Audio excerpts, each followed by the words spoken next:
आता आपण महत्वाच्या मुद्द्यावर आलेलो आहोत की शाळा नाही, काही नाही, काही नाही, पण एका टोळीमध्ये जन्मलेलं लेकरू असेल, मुलगी असेल, मुलगा असेल, हे मोठं होईपर्यंत आपल्या कल्चर कसं शिकत होते, शिकारीचं तंत्र कसं शिकत होते, व्यवहाराचं तंत्र कसं शिकत होते, जगण्याचं तंत्र कसं शिकत होते, हावभाव एक्सप्रेशन कसं शिकत होते, त्या ताईने सांगितलं अनुभवातून. हे अनुभव त्याला मोठे द्यायचे, सोबत जायचे, तेव्हा त्यांना मिळायचं. आज आपण ज्ञान हे अनुभवासोबतच पुस्तकातून सुद्धा घेतो. म्हणजे काय तर 0 ते 6 वर्षापर्यंत जे काही तुमच्यावर संस्कार होतात त्या आधारावर तुमच्या व्यक्तिमत्वाचा पाया रचला जात असतो. तुम्ही म्हणाल म्हणजे सर आता इथून नीट समजून घ्या. तुमच्यापैकी अनेकांना बोलण्यात भीती वाटत असेल, बोलताना अडखळल्यासारखं वाटत असेल, अनेकांना आत्मविश्वास वाटत नसेल, काही लोकांचे अक्षरं खराब असतील, काहींना वाचताना अडथळा येतलं असेल, काहींना दुसऱ्याशी संवाद साधताना अडथळा येत असेल, काहींना वाटत असेल का यार सर मला समजतच नाही लवकर. अशा अनेक तक्रारी तुमच्या स्वतःच्या बाबतीत असतील. मित्रांनो, यातल्या मॅक्झिमम तक्रारीला तुम्ही दोषी नाही आहात. तुम्ही म्हणजे तर पहिला मुद्दा समजून घ्या. आई बाबा हुशार राहिले का मग पोरं हुशार होते, हा गैरसमज आहे. हा पहिले काढून टाका.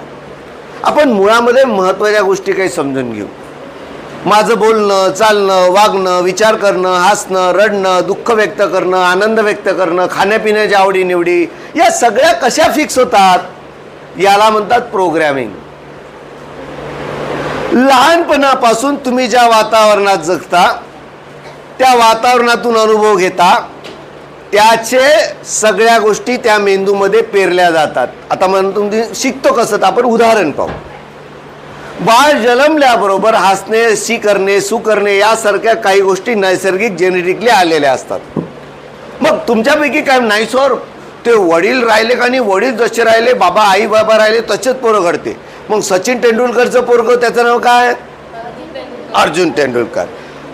मग बाबा त्याचा क्रिकेटर आहे, मोठा जगविख्यात बॅट्समन, बॉलर, ऑलराऊंडर. मग अर्जुन जेव्हा जन्मला, आणि आपण जर मानत आहोत की वडिलाचे गुण पोरात येऊन जाते, मग असं जर असतं आणि होतं तर असं झालं का अर्जुन जन्मल्याबरोबर त्याला आवाज दिला सिस्टरले, सिस्टर बॉल टाक, बॅटिंग सुरू, असं झालं का नाही. अर्जुनच्या संस्कारात वाढला, आई बाबाला पाहत पाहत वाढला, बाबाच्या त्याला बाबाचं हे आवडलं की हे क्षेत्र आपण निवडलं पाहिजे, आणि त्याने ते डेव्हलप केलं. त्याच्या आईबाबानं त्याला डेव्हलप केलं, त्याच्या गुरु जो काही केला असेल, त्याची वडील असू शकतात, त्यानं त्यांना डेव्हलप केलं. मुळामध्ये तुमच्यात ज्या क्षमता असतात त्या क्षमता नंतरच्या काळात संस्कारातून विकसित कराव्या लागत असतात, आणि त्याचंच आपण म्हणतो व्यक्तिमत्व. आता लहानपणी आपण शिकतो कसे, तर आपण नीट समजून घ्या. तुम्ही पाहिलं असेल अनेक चित्रपटात दाखवत असते 2 जुळे भाऊ लहानपणी वेगवेगळे होतात, आहे ना. एक गुंडा बिंडा बनते, दुसरा पोलीस इन्स्पेक्टर. असं का होतं, कोण याचं उत्तर देईन, तू देऊ शकशील. 2 जुळे भाऊ, एक इन्स्पेक्टर होते, दुसरा चोर. असं का, तुम्ही पिक्चर मध्ये नेहमी पाहिलं असेल. असं का,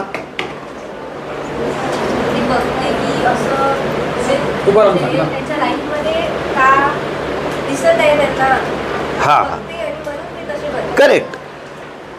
एकाच आईचे 2 लेकरं सोबत सोबत गर्भात वाढले, जन्म सोबत झाला, काही मिनिटाच्या अंतरावर असू शकतो, आणि दोघांनी वेगवेगळ्या ठिकाणी जेव्हा त्यांना बिछड गए ना हो, पण बिछडले म्हणजे काय, तर 2 वेगवेगळ्या स्वतंत्र सामाजिक वातावरणात मोठे झालेत, त्यांच्यावर संस्कार तसे झालेत, त्या वातावरणातून ते तसे घडलेत.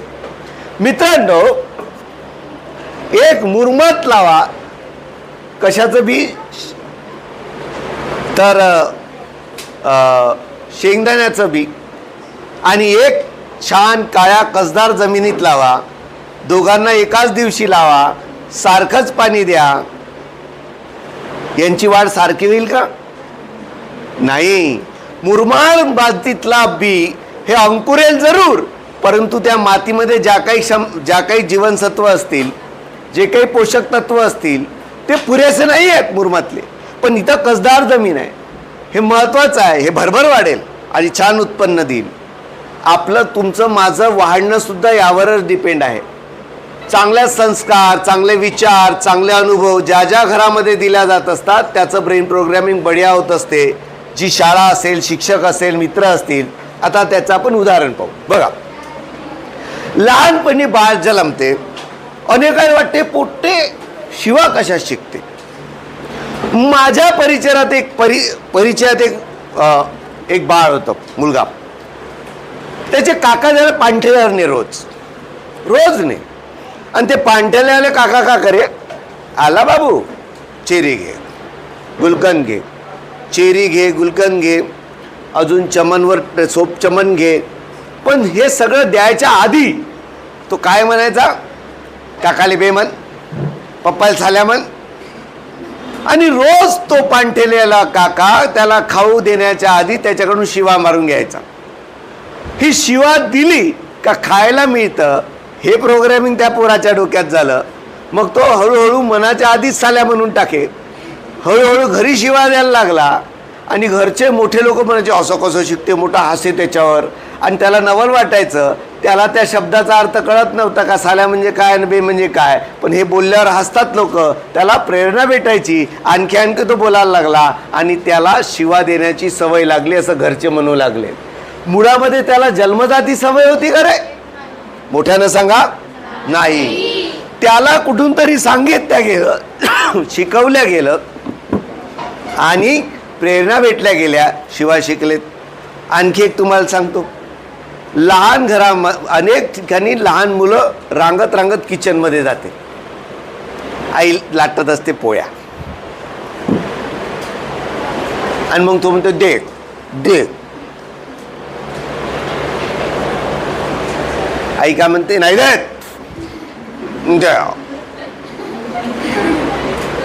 मग आई काय म्हणते, घे कर घरबार. त्या बापाने सावळासाठी आणलं. मग कणी कशी देते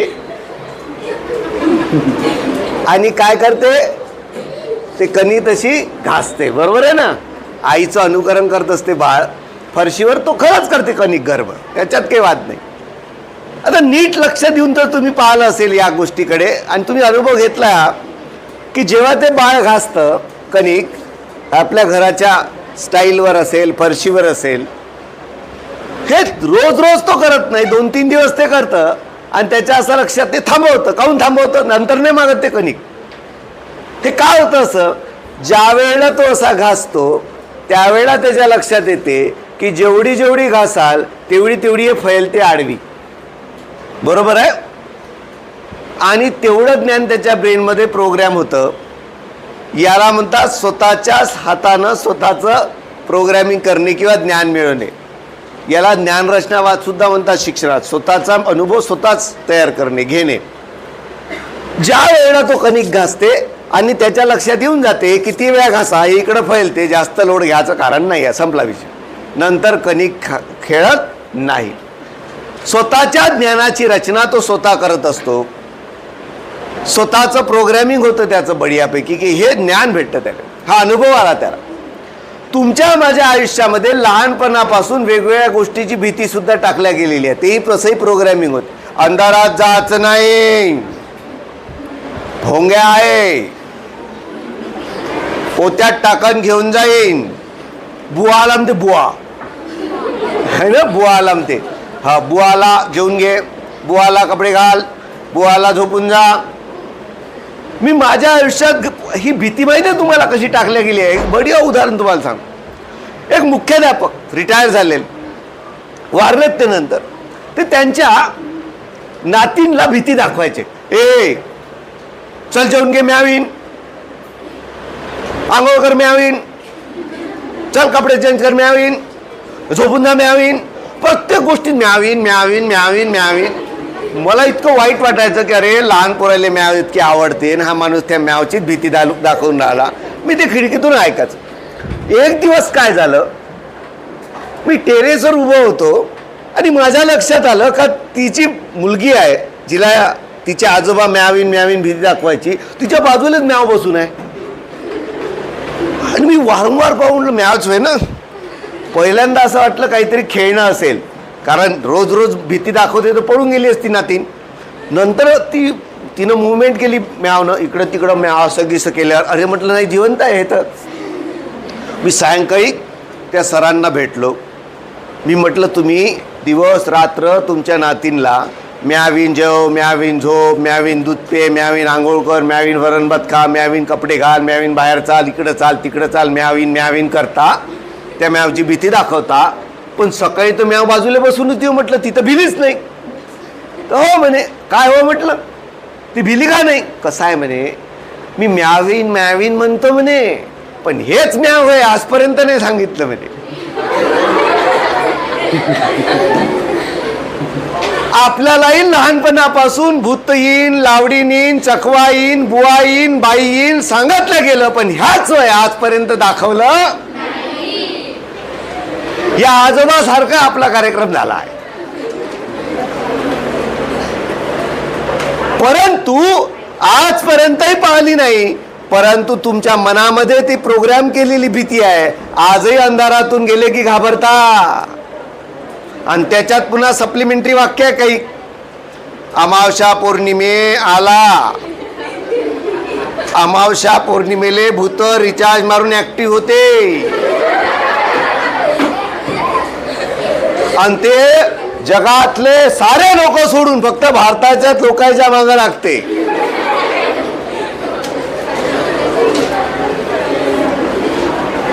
आता आपण थोडा चिकित्सक विचार करू. या अमावस्या पौर्णिमेला एवढं विशेष का समजलं गेलं त्याचं कारण नीट समजून घ्या. जगभरामध्ये सुरुवातीला कॅलेंडर होतं चंद्र कॅलेंडर. कारण जगभरामधून पाहायला जायचं की चंद्र रोज हळूहळू वाढतो आहे, नीट लक्ष द्या, आणि चंद्र हळूहळू रोज कमी होतो आहे, ज्याला आपण कृष्ण पक्ष आणि शुक्ल पक्ष अशा दोन भागात 15 डिवाइड करतो. ज्या वेळेला प्रत्येक भूभागाचा माणूस याचं निरीक्षण करायचा आणि याच्या लक्षात आला, निश्चित काळात मोठा होतो आणि छोटा होत जातो. आणि त्याला आपण प्रथमा, द्वितीया, तृतीया, चतुर्थी, पंचमी, षष्टमी, अष्टमी, नवमी, दशमी या सगळ्या गोष्टीचा आपण तारखासाठी त्याचा वापर करायला लागलो. हे कॅलेंडर होतं. मी हे का सांगतोय त्याच्या लक्षात घ्या. त्याला हे लक्षात आलं होतं की हा मोठा होत जाते आणि छोटा होत जाते, पण कसा हे लक्षात येत नव्हतं. पौर्णिमेच्या दिवशी चंद्र, पृथ्वी आणि सूर्य अशी प्रतिक्रिया असते. म्हणजे इथे चंद्र आहे, इथं पृथ्वी आहे आणि इथं सूर्य आहे. सूर्याचे सरळ किरण तर रोजच पडते, परंतु आपला पृथ्वीचा अँगल आणि चंद्राचा अँगल पूर्णपणे समोरासमोर आहे. त्याच्यामुळे त्याच्या पूर्ण भागावर प्रकाश पडत आहे. त्या दिवशी पूर्ण भागात प्रकाश पडते असं नाही. मूळ मुद्दा समजून घ्या. चंद्र स्वतःभोवती ज्या गतीनं फिरतो त्याच गतीनं तो पृथ्वीभोवती फिरतो, त्यामुळे त्याच्या कला आपल्याला दिसत असतात. आता मूळ मुद्दा याच्यात समजून घ्या. हे कसं होते माहीत नव्हतं. अमावस्या का होते? अमावस्येच्या वेळेला चंद्राच्या एक्झॅक्ट मागे सूर्य आलेला असतो, त्यामुळे तुमचीकडली बाजू जी असते, जे पृथ्वीवर आपण पाहतो ती काळी असते, कारण त्याच्यावर प्रकाशच पडत नाही. आपल्याला जे वस्तू दिसते त्या त्या वस्तूवर प्रकाश पडतो, म्हणून आपल्यापर्यंत ती पोहोचते, प्रकाश पोहोचते आणि आपल्याला ती वस्तू दिसते. त्या दिवशी चंद्र ज्या बाजूनं असतो आपण पाहत असतो त्या भागावर प्रकाश पडत नाही, त्याच्या मागच सूर्य आहे, त्यामुळे आपल्याला त्या दिवशी अमावस्या असते. बरोबर. या भौगोलिक घटना आहे, काही विशेष दिवस नाहीत का त्या दिवशी बाप एकदम पावर वाढते भूतायची आणि जबरदस्त पैकी 5-10 भूत अंगात, असं नाही. या आपण तयार केलेल्या सगळ्या कल्पना आहेत. या सामान्य दिवस आहेत, हे सारखे दिवस आहेत. आता बघा, माणसाला प्रश्नही पडत होते आणि माणूस त्याचे उत्तरही शोधत जात होता. आपण वैचारिक दृष्ट्या प्रगल्भ होत जात होतो, परंतु त्या काळचं जे काही ज्ञान होतं ते अपूर्ण होतं. पण प्रश्न तर जबरदस्त पडे का आपल्यासोबत रोज होता यार. सकाळी शिकारीला गेला, संध्याकाळी भाजून मांस खाल्लं, रात्री झोपला होता, सकाळी उठलाच नाही. पण सकाळी जंगलात गेला आणि दणकन पडला, तिथंच पडून आहे, कालही पडला होता, आजही पडलाय, आता पाहिला तर फुगायला लागला, फुटायला लागला, वास येऊन राहिला. एक दिवस अचानक झोपला तो उठलाच नाही. वारंवार सतत हा अनुभव घेत असताना यानं अनुमान काढलं, कुठली तरी शक्ती आतमध्ये असली पाहिजे, ही बाहेर निघून गेली का माणसं कधी बोलत नाही, उठत नाही. काय नाव ठेवलं असेल त्या शक्तीचं? आत्मा. करेक्ट. का असं झालं? कारण मेंदू कसा काम करतो, हृदय कसं काम करते, रक्तभिसरण कशासाठी होते, आपलं शरीर कसं काम करते, आपण विचार कसा करतो, या गोष्टीचा त्या काळात थांगपत्ता नव्हता. त्यामुळे त्यांना असं वाटायचं आत्मा आतमध्ये असते, तो बाहेर निघाला का माणूस मरत. मित्रांनो, जेव्हा आपण लहानाचा मोठं होतो, वेगवेगळ्या गोष्टी आपल्या डोक्यात टाकल्या जातात, मग हे भूतही टाकल्या जाते. आणखी एक गोष्ट टाकल्या जाते. आता तुमच्या कॉन्व्हेंट कल्चरमध्ये आलेली गोष्ट आहे, ब्लडी मेरी, टूथ फेरी, अजून ॲनिबेला, चार्ली चार्ली आहे ना. हा, आमच्या काळामध्ये या ज्या गोष्टी होत्या आता अपडेट झाल्यात, त्याला अपडेशन म्हणता येणार नाही, कारण चांगल्या गोष्टी सुधारत असतात, त्या काही चांगल्या गोष्टी नाही आहेत. स्वरूप बदललं. हे का बदलतं त्याचं कारण नीट समजून घ्या. याचा तुमचा याच्यावर का विश्वास आहे हे नीट समजून घ्या. लहानपणापासून या गोष्टी अस्तित्वात आहेत. लावडीनी असतात, आत्मा असतो, तो भटकतो, चकवा असतो. आजपर्यंत तुमच्याकडं, अरे आपल्याकडं, आपल्या नदीकडे नेलं म्हणते त्याले चकव्यानं, 3 आवाज दिले म्हणते. विचार करू आपण, हिंगणघाट मधल्या वना नदी परिसरामध्ये एका व्यक्तीला चकव्यानं नेलं. मग आपल्याकडे चर्चा होते, त्याला 3 आवाज दिले, 3 पैकी 1 आवाजाला त्यानं हो म्हटलं, मग तो त्याच्या स्वाधीन झाला. जगाचं त्याला काहीच दिसत नव्हतं, चकवा जे सांगन त्याला तेवढंच दिसत होतं, कारण तो पुऱ्या चकव्याच्या वशमध्ये गेला होता. मग चकवा त्याला नदीकडे घेऊन जात होता. मग या थकून गेला, मग याला भूक लागली, मग यानं चकव्याला जेवायला मागितलं, यानं चकव्यानं त्याला जेवायला दिलं, मग तिखट लागलं, तहान लागली, मग त्यानं कुठं नेलं, नदीजवळ नेलं, नदीत डुबवलं आणि मेला. आता ज्याले नदीकडं नेलं असं चकव्यानं तो मेला. मग याला चकव्यानं मारलं हे सांगायला कोण उरलं? कोणीच नाही. ज्याला चकव्यानं 3 आवाज दिलेत, 3 पैकी ज्यानं त्याला हो म्हटलं तो त्याच्या स्वाधीन झाला. त्याला चकव्यानं नेलं, त्याला भूक लागली, त्या व्यक्तीला जेवायला दिल्या गेलं, त्या व्यक्तीला नंतर तहान लागली, त्या व्यक्तीला विहिरीवर नेलं किंवा नदीवर नेलं, त्याला ढकललं, तो मेला. मग याला चकव्यानं मारलं हे सांगायला कोण उरलं? कोणीच नाही. या गोष्टीवर आपण विश्वास का ठेवतो तर नीट समजून घ्या. तुम्ही जन्मता अंधश्रद्धाळू नाही आहात. हे गोष्ट खरीच असते हे आपल्याला मोठे सांगतात. काय ते छन छन छन छन आवाज येते म्हणते रात्री. आणि मग तुम्ही जेव्हा भीता, ट्रान्समध्ये जाता, स्वतःला सूचना देता आणि त्या पद्धतीचे भास तुम्हाला घडतात, तुम्हाला छन छन छन छन आवाज येते. हे तुम्हीच तुम्हाला दिलेल्या सूचनांचे परिणाम असतात. मी यातला आणखी महत्त्वाची गोष्ट सांगतो. तुमच्या माझ्यामध्ये कॉन्फिडन्स नाही. कसा येईल त्याचं कारण सांगतो. आपल्या घरी पाहुणे येते पाहाले, ताईले बाईले कोणाला तरी, किंवा असेच येते. मग घरी जायला पाणी द्यायला जाते. मग ते आपण पाणी नेते, याला टॅपनी न्या, तुम्ही गेला असेल असं वाटतं, मी नेतो म्हणते पाणी. मग ते पडद्यातून काही घुसता येत नाही, तो घुसते पहिले असा, मग त्याच्यावर त्या ग्लासाला लागते पडदा. बिचारा पडदा त्याला कुठं माहीत आहे का कसं बाजूला व्हायचं, त्याला बाजूला व्हावं लागेल, आपल्याला करावं लागेल. हा तर बिचारा निघून जाते, परंतु त्या याच्यामध्ये पडदा ग्लासाला लागते. स्टीलचा ग्लास असेल तर टणकन आवाज येते, काचेचा ग्लास असेल तर टचकन आवाज येते आणि नंतर दन्न दन्न दन्न असे आवाज येते आणि नंतर काही स्टेटमेंट जाहीर होतात, हो घराच्या बाहेर. जिंदगीत त्याच्यानं काही होणार नाही, या जन्मात त्याच्यानं काही होणार नाही, हो घराच्या बाहेर. या पद्धतीनं अनेक गोष्टी तुम्ही पाहिल्या असाल. तुम्ही काही वाक्य ऐकलं असेल घरचे यायचे, बाबू त्या बच्ची गोष्ट नाही आहे, तियाच्यानं होणे नाही या जन्मात, तुझी लायकीच नाही आहे तशी, तुझ्यात गुणच नाही, एक गुण ढगाचा नाही आहे. घरभर गावभर फिरते, कुत्रे मारते, अक्षर पाहंत किडे माकोडे, जरा असा अभ्यास करत नाही. हे साधं वाक्य नाही आहे, ही वाक्य सतत तुम्ही स्वतःला सांगता, सतत स्वतःला सांगता. माझ्या विद्यार्थ्याचा अनुभव आणि उदाहरण तुमच्यापर्यंत पोहोचवतो. मी शिक्षक आहे आणि तिसरीची बॅच चौथीला आली. त्यात एक पोरगा होता, आता 10वी झाला. आम्ही 12पर्यंत फाडे कंप्लीट केले होते, तिसरीपर्यंत. आणि 30 बॅच पुढे आली, बाकी पोरं 20पर्यंत चालले गेले. हा 13च्या पलीकडे जायच नाही. मी त्याला विचारलं, बाबू काऊन रे? नाही ना सर, मी करतो ना म्हणे. म्हटलं होऊन काऊन नाही राहिलं मग? सर करतो ना म्हणे मी. 2-4 दिवसानंतर पुन्हा लर्न घेतलं, 13चा पाढा पाठच नाही. म्हटलं काय झालं, एवढं बढियापैकी तू करत होता? सर मी करतो ना म्हणे. अरे हो, पण होऊन का नाही राहिलं? आणि तो बोलला माझी मेमोरी कमजोर आहे म्हणे सर. म्हणलं किती जीबीची आहे ती मेमोरी?